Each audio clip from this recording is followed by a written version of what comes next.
Hi there, I'm Elliot from Now Go See It. I am aboard the beautiful Norwegian Gem. It was recently refurbished not too long ago, and I'm on a sailing out of Miami down to Cozumel and back. The ship usually does 4 to 5 day journeys just in the Caribbean. It's a really nice space. I'm going to take you on a little review and tour. And don't forget to like and subscribe because it helps us take you on even more ships.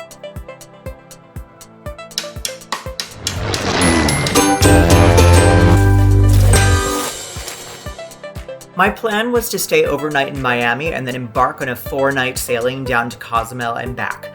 Full disclosure, my journey was on a chartered cruise line called Sixthman Cruises. They do theme cruises in partnership with Norwegian, and I did what's called the Broadway cruise. That's right, 4 days of Broadway celebrities performing shows, cabaret acts, performance panels, and there's other Broadway themed activities. I am a huge theater lover and I enjoyed the cruise so much last year, I was suckered into going again. A huge shout out to Stacy at Stacycations for booking me and taking care of all the little details. Unfortunately, my night out in Miami was a major frickin' buzzkill because when God knows I'm about to hit the town for a night out in Miami, he immediately hits that monsoon button on his call board. You know what though? Elliot from Now Go See It will not and cannot be stopped, so light crowds but heavy drinking from yours truly. The next day, after sampling the delicious rare American delicacy known as the Egg McMuffin, I headed towards the port.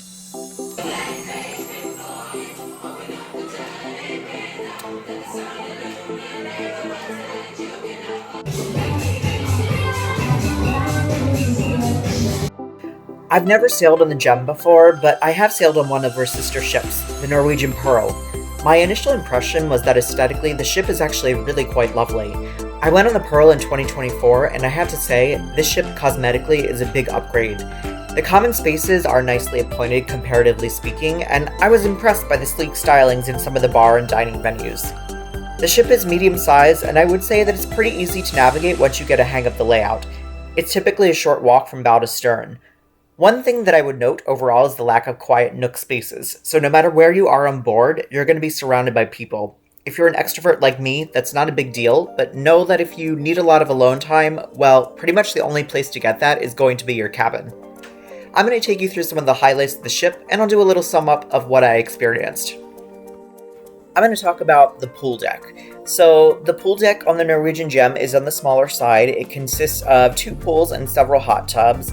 The chairs right by the pool fill up fast, so either get there early and stay there, or I don't know, pay someone to watch your stuff. There's a lot of shaded seating adjacent to the pools with tables and chairs where you can have lunch, play cards, read the latest autobiography of Barbra Streisand, etc. There's also a lovely little Starbucks kiosk set up by the larger pool if you need a caffeine fix. There's also a pretty good bar upstairs above the pool called Bally High, which is a full bar selection.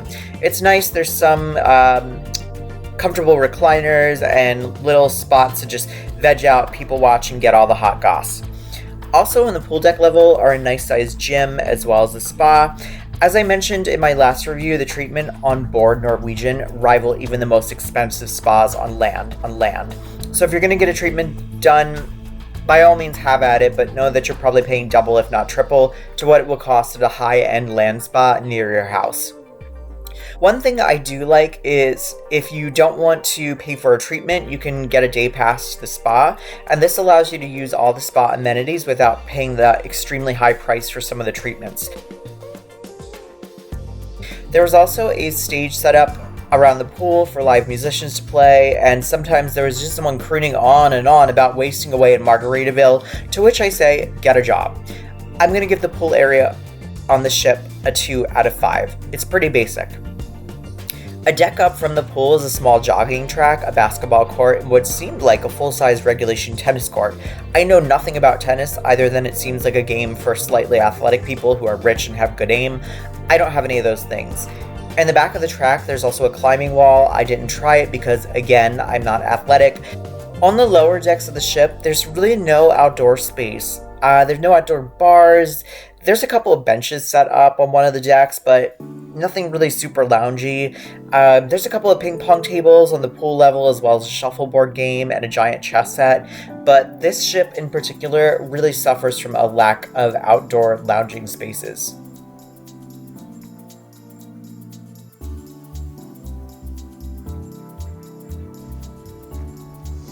Hello, and now we're in an interior cabin of the Norwegian Gem.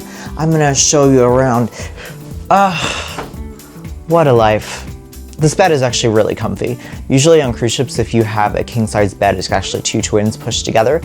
And the mattresses, it's good padding. I enjoy this. So let me give you a little tour around the cabin. It's nice. It's like a little minimum security prison. But it's a nice minimum security prison. So let me flip this guy around so you can kind of see what's going on here. So the cabin actually looks kind of renovated, which is really nice. I don't know when it was last refurbished, but this is nice for a Norwegian interior cabin. You got your little TV over here, which is lovely. There's two nightstands. One thing that is a little strange about these cabins is that there is a lack of power outlets, although that is a common cruise ship qualm that I have. So as far as I know, there's only one little outlet that I could find. Luckily, I brought along my super obnoxiously long power cord. So if you are traveling, I definitely recommend a good 8 to 10 foot cord so that you can plug in your phone at night. One thing that I do really like about these cabins is there's a lot of storage space. So this little storage unit that they have installed into the interior cabins is quite nice. You got your mini fridge, has some little waters in there in case you get thirsty. And then there's just a bunch of storage, which I really like. There's a little cubby for wine glasses and your sodas and little trinkets. And then below that, you can kind of see there's lots of different drawers that actually open up, which is good. And then this whole thing in the middle actually opens up. That's your closet. And you got your safety equipment up here in case of emergency. There's a little shelf in the closet as well. You got your safe and then some shelves down here, which is super handy. There's a lot of places to put things. There's actually even little hooks on the wall. So it's kind of thoughtfully appointed for being such a small room. And then inside, the bathroom's pretty standard for a cruise ship bathroom. It's tiny, but it's fine.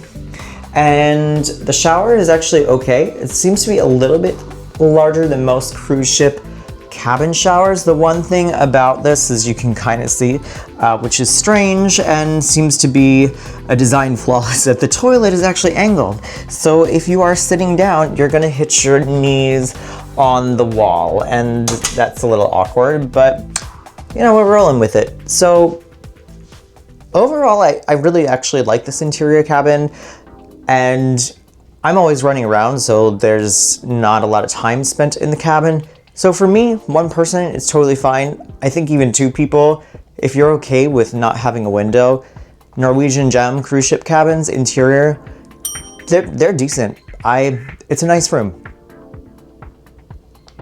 I'm going to go into a bit of detail about the interior spaces on the Gem.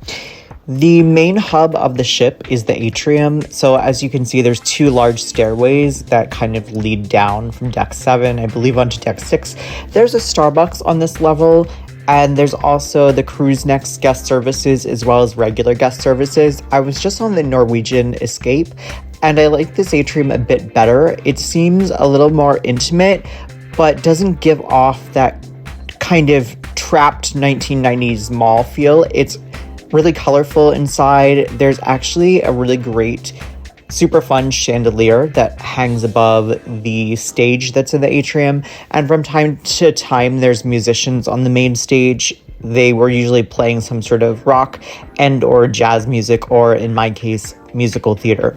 So it was a really lovely touch. I really liked this space. It was lively, it was fun, vibrant, colorful, and it was also a place where you could have a quiet conversation in the middle of the day if there weren't musicians playing, and I liked that. Quick pro tip, you could actually use your Starbucks gift cards at the Starbucks shops. There is a very small arcade on one of the upper decks. It is probably the tiniest arcade I've ever seen at sea, and the games are extremely expensive. Air hockey, $4. That is highway robbery, so be prepared to mortgage your house if you're going to play anything. There are a few cruise ship shops on board. There is a shop that sells duty-free items such as liquor and cigarettes. They are moderately priced. And then there are other sections of the store where they sell all your Norwegian tchotchkes, t-shirts, hats, sunglasses, etc. There's also a section of the store that sells some fine jewelry and watches and perfume. So if you hit up the casino and won, this is a great place to blow your winnings and hand it right back to Norwegian Cruise Lines. Moving towards the stern, we are moving into my most hated part about the Norwegian Gem, and it is hated because it's the onboard art gallery and they are ripping people off. If you are purchasing one of these pieces of art, know that in 99% of cases, it is a reproduction. It is mass-produced. It is not worth nearly as much as the auctioneer is telling you. It will not increase in value over time. Go on land, you can most likely find the same thing at a much lower price point. And trust me, you don't want this art anyway. There is no reason to have a painting of a dancing olive in your living room. Just don't do it.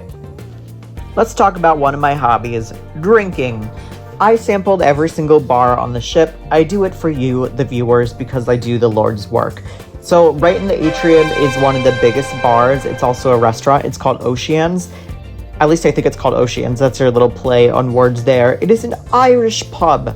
So they have some traditional pub food as well as American food. The food is not particularly good, but if you need a late night bite, it is open 24/7. And at nighttime, they have mozzarella sticks and little sandwiches, burgers, that kind of thing. There's a full bar in the back of the restaurant.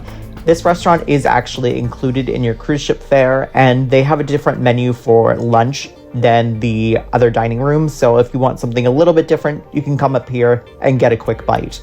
In addition to Oceans and the Atrium Bar, there are 3 bars on the main level that are pretty much right on top of each other. There's a martini bar, a champagne bar, and a whiskey bar. And adjacent to that is a really nice, swanky, upscale seating area. It's been refurbished. It's really lovely. Good place to sit and have a cocktail.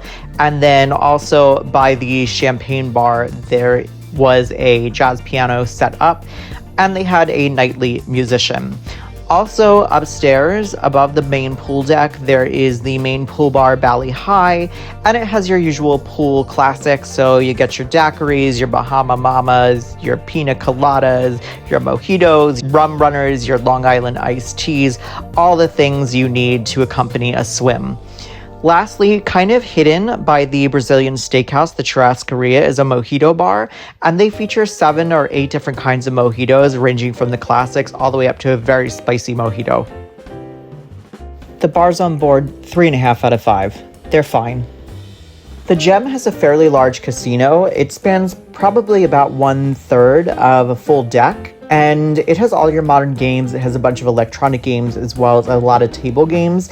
It has your 3 Little Piggies slots and the Buffalo slots. People are obsessed with the Buffalo slots, and also the Asian drumming game that everyone loves. If you know, you know. And the pro tip about the casino is that the bar is really well stocked. So down the hall from the casino is the champagne bar, the whiskey bar, and the martini bar. So often I would go to the casino bar and grab a drink there because the menus are very similar. And then I would backtrack to the champagne bar, the whiskey bar, or the martini bar.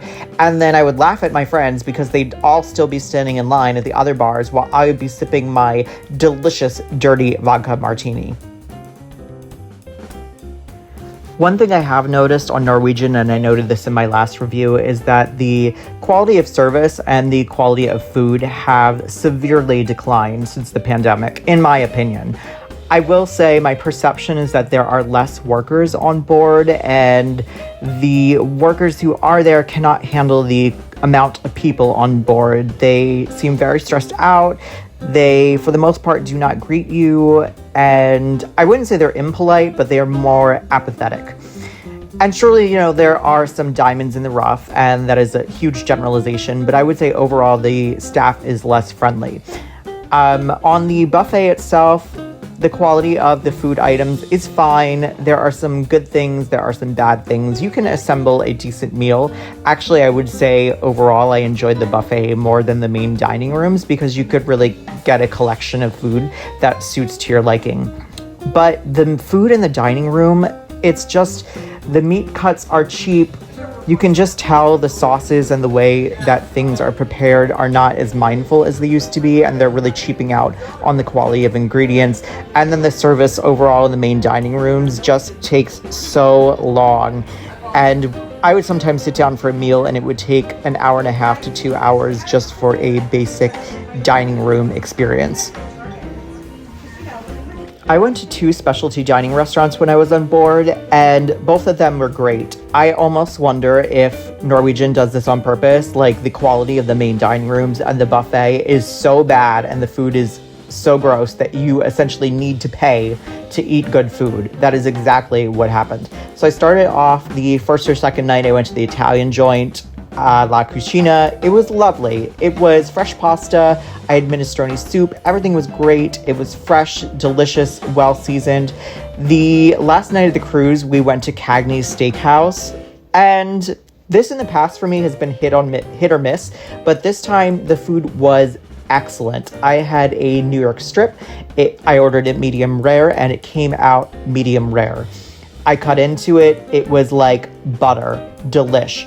I had some great truffle fries, I had some grilled mushrooms, and then for dessert, the most amazing, delicious caramel cheesecake and chocolate cake. 5 stars, Devoon. Cagney Steakhouse, it's a winner. Go there if you're on board Norwegian.